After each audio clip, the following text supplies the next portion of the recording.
अस्सलाम वालेकुम students, I am Soban and you are watching M&P study. तो स्टूडेंट्स, आज की इस वीडियो के अंदर हम डिस्कस करेंगे फिज़िक्स को क्लास 9 चैप्टर नंबर 1। आज हम डिस्कस करेंगे प्रीफिक्सेस के बारे में।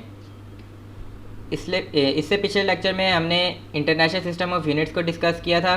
उसमें हमने बेस यूनिट्स और ड्राइव यूनिट्स के बारे में डिस्कस किया था।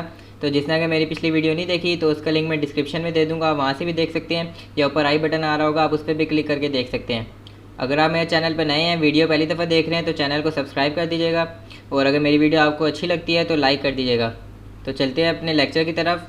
Let's jump to the video.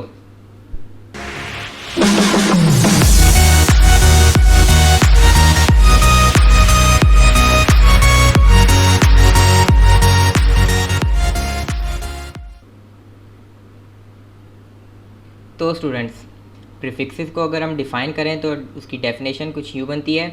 Prefixes are the words और letters added before SI unit. सबसे पहले हम प्रीफिक्सेस को देखते हैं कि पहले इसका मतलब क्या होता है। तो प्री का मतलब होता है पहले। अगर हम इसको दो हिस्सों में डिवाइड कर दें, प्री और फिक्सेस को, तो प्री का मतलब होता है पहले, और फिक्सेस का मतलब होता है किसी चीज़ को फिक्स कर देना।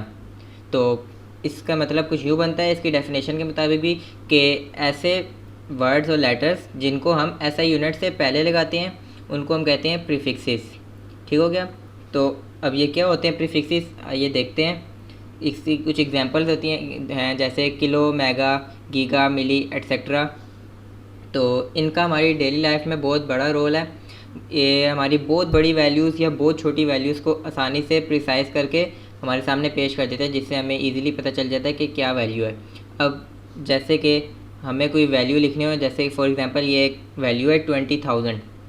अब 20,000 लिखने में टाइम कंज्यूम भी बहुत होता है और एक्यूरेसी भी इतनी नहीं रहती। इसलिए अगर हमने, और हमारी आसानी के लिए प्रीफिक्सेस को साइंटिस्ट ने निकाला है। तो इससे क्या होता है कि 20,000 है, तो किलो की हमें वैल्यू पता है कि किलो की वैल्यू होती है 10⁻3। अगर आगे हम टेबल में भी देखेंगे तो किलो की वैल्यू होती है 10⁻3। तो हमने जो 20,000 है उसके लास्ट 3 ज़ीरोज़ जो हैं उनको हमने 10⁻3 कंसीडर कर दिया, और बाकी 20 इस तरह लिख दिया। तो बन गया 20 × 10⁻3 ग्राम। ठीक हो गया। जो अब 10⁻3 है वो हमारे पास क्या आ जाता है, किलो। तो हमारे पास ईजिली स्मॉल वैल्यू आ जाती है 20 किलोग्राम। ठीक हो गया। तो प्रीफिक्सेस के लिए ये कंडीशन होती है कि पॉइंट जो है, पॉइंट से पहले क्या नाम है, जो भी वैल्यू है वो नॉन ज़ीरो होनी चाहिए। पॉइंट से पहले अगर ज़ीरो है तो उसको हमने नॉन ज़ीरो तक लेके जाना है। तो नॉन ज़ीरो के साथ लेके जाएंगे पॉइंट्स को, जो हम लेफ़्ट साइड या मूव कराएंगे या फिर राइट साइड जो है मूव कराएंगे। तो उससे फिर हमारे पास नए से नए प्रीफिक्सेस बनते रहेंगे। ठीक हो गया। तो चलें आगे देखते हैं कौन कौन से प्रीफिक्सेस हैं। टेबल से हम देखते हैं। प्रीफिक्सेस जो सबसे बड़ी वैल्यू अभी तक उन्होंने नाम जो दिया है उसका नाम है एक्सा।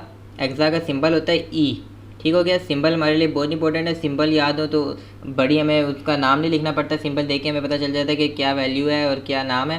तो सिंबल एक्सा का है कैपिटल ई। इसका मल्टीप्लायर है 10⁻18। यानी कि कोई भी बहुत बड़ी वैल्यू हो तो उसको अगर हमने स्मॉल करना हो, तो अगर बहुत बड़ी वैल्यू हो तो उसको हम 10⁻18 में लेके जा सकते हैं। तो 10⁻18 को हम एक्सा लिख सकते हैं और बाकी की वैल्यू 7 आ जाएगी। इसी तरह एक है हमारे पास पीटा। पीटा का सिंबल होता है कैपिटल पी, और इसका जो मल्टीप्लायर है वो है 10⁻15। फिर आ जाता है टेरा। टेरा कैपिटल टी से रिप्रेजेंट किया जाता है और इसकी वैल्यू 10⁻12। फिर आ जाता है गीगा। गीगा का सिंबल होता है कैपिटल जी, और इसका जो वैल्यू होती है वो होती है 10⁻9। फिर आ जाता है हमारे पास मेगा। मेगा कैपिटल एम से रिप्रेजेंट किया जाता है और इसकी पावर होती है 10⁻6। किलो आ जाता है। फिर किलो को हम स्मॉल के से रिप्रेजेंट करते हैं और इसकी वैल्यू होती है 10⁻3। हेक्टो आ जाता है। फिर हमारे पास उसको स्मॉल एच से रिप्रेजेंट किया जाता है और इसकी वैल्यू आ जाती है 10⁻2।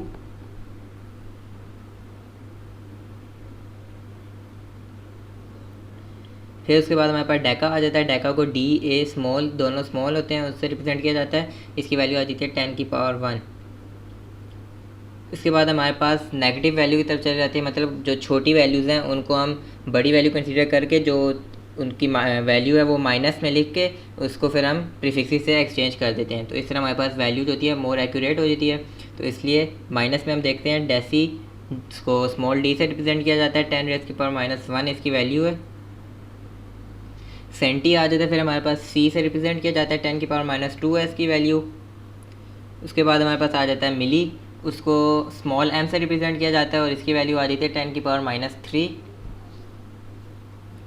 उसके बाद हमारे पास आ जाता है माइक्रो, माइक्रो को म्यू से रिप्रेजेंट किया जाता है, उसकी जो वैल्यू हो रही थी वो हमारे पास आ जाती है 10⁻⁶। नैनो आ जाता है, फिर नैनो को स्मॉल n से रिप्रेजेंट किया जाता है, उसकी वैल्यू आ जाती है 10⁻⁹। उसके बाद पीको आ जाता है, पीको को स्मॉल p से रिप्रेजेंट किया जाता है, इसकी वैल्यू आ जाती है 10⁻12। फेमटो आ जाता है, f से रिप्रेजेंट किया जाता है स्मॉल f, उसकी वैल्यू आ जाती है 10⁻15। उसके बाद लास्ट में आ जाता है हमारे पास एटो, इसको a से रिप्रेजेंट किया जाता है और 10⁻18 इसकी होती है वैल्यू। अब अगर हमारे पास ये एक वैल्यू है 480000, यानी कि ये हो गया 4.8 मिलियन, ठीक हो गया। तो अब ये 4.8 मिलियन है, बहुत बड़ी वैल्यू है, इसको लिखने में टाइम भी बहुत कंज्यूम होता है, और अगर इसको स्मॉल हम करके लिख दें तो हमारे पास मोर एक्यूरेट, मोर आसानी से हमें पता चल जाएगा कि किस तरह हमने इसको रिड्यूस किया है। तो अगर हम इसको रिड्यूस करना चाहें तो वैल्यूज़ देखते हैं, अगर जो लास्ट के 3 डिजिट्स हैं इसको हम रिड्यूस करें तो 10⁻³ हमारे पास आ जाता है, और 10⁻³ हमारे पास किसके बराबर है, किलो के, तो हमारे पास आ जाता है 4800 किलोवाट। तो अभी भी इसको और रिड्यूस किया जा सकता है, तो जब 4800 है हमारे पास, तो पॉइंट जब हम 3 डेसिमल प्लेसेस और लेफ़्ट साइड पे लेके जाएंगे तो हमारे पास और वैल्यू आएगी, एक तो पहले के 10⁻³ और अभी जो हम 3 डिजिट्स पीछे लेके गए हैं वो 10⁻³, तो टोटल हो जाएगा हमारे पास 10⁻6। 10⁻6 हमारे पास किसके बराबर होता है, मेगा के, तो हमारे पास जो वैल्यू थी 4.8 मिलियन वो आ जाती है हमारे पास 4.8 मेगावाट, ठीक हो गया। इसी तरह अगर हम कोई स्मॉल वैल्यू देखें तो इसमें देखें कितने सारे ज़ीरोज़ हैं, तो इस तरह हमारी वैल्यू एक्यूरेट भी नहीं रहती, एक्यूरेसी सारी ख़राब हो जाती है। तो इसको जब हम स्मॉल रिड्यूस करेंगे वैल्यू को तो हमारे पास क्या आ जाएगा, अगर फर्स्ट हम पहले 6 डिजिट्स जो है राइट साइड की तरफ लेके जाएं, ये बात आप याद रखिएगा कि जब डेसिमल जो है वो लेफ़्ट साइड की तरफ जाता है तो वह हमारी जो वैल्यू है वो पॉजिटिव में जाती है, और जब डेसिमल राइट साइड की तरफ जाता है तो हमारी वैल्यूज़ किस में जाती हैं, नेगेटिव में जाती हैं, ठीक हो गया। तो अभी हमने 6 डिजिट्स मूव कराया है राइट साइड पे, तो इसकी वैल्यू हमारे पास 10⁻6 आ जाती है, और 10⁻6 हमारे पास किसके बराबर है, माइक्रो के बराबर है। तो अभी इसको और रिड्यूस किया जा सकता है, तो हम 3 डेसिमल प्लेसेस और रिड्यूस करा देंगे, तो पहले हमने 6 कराए थे और 3, तो टोटल हो गए 9, तो 10⁻9 आ जाएगा हमारे पास, और 10⁻9 हमारे पास किसके बराबर है, नैनो के बराबर है। तो ये हमारे पास जो वैल्यू थी इतनी लंबी जिसमें पॉइंट्स और 000 थे, तो हमने उसको मोर एक्यूरेट करके लिख दिया, तो हमारे पास वैल्यू बन जाती है 8.1 नैनोमीटर, ठीक हो गया। उम्मीद करता हूँ आपको मेरा प्रीफिक्सेस का आज का लेक्चर समझ आया होगा। आपने इसको बहुत अच्छे से पढ़ना है, रिवाइज़ करना है, बार बार पढ़ना है, ताकि आपके जो इसमें कन्फ्यूजन है तमाम की तमाम दूर हो जाए। अगर फिर भी आपके दिमाग में कोई कन्फ्यूजन रहती है तो आप कमेंट सेक्शन में मेरे से पूछ लेगा, मैं आपका हर आंसर दे दूँगा। मेरी अगर आपको वीडियो अच्छी लगती है तो वीडियो को लाइक कर दीजिएगा। मैं मिलता हूँ आपसे नेक्स्ट वीडियो में, तब तक के लिए अल्लाह हाफिज़।